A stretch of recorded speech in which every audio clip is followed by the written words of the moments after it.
When we flew from Minneapolis on January 13th, 2022, a lot of people at the airport weren't wearing their masks, and so we searched out an empty gate. You can see a couple of crew members, a pilot, and a flight attendant found the same place to kind of hide out away from people while we were waiting for our flight.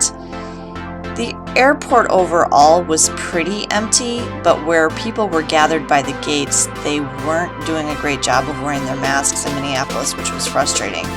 So we just kind of wandered around, looked at the planes and stuff, or hid out at that empty gate until it was time for us to board our plane. We left late. The cleaning crew took a long time to clean our plane, and then we had to travel out onto the tarmac somewhere to get our wings de-iced.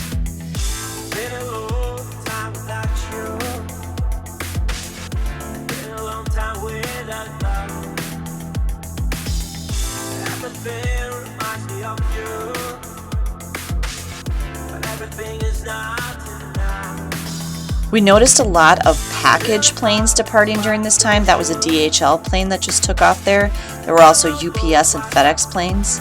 Here's the process of our wings being de-iced, which is something you will see quite commonly in northern climates like Minneapolis, and they're very good about doing this.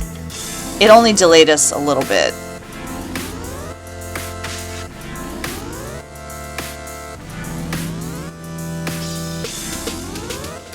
Once we landed in Los Angeles and retrieved our baggage, we went outside and waited in the area for hotel shuttles, which was indicated by this red sign and red curb.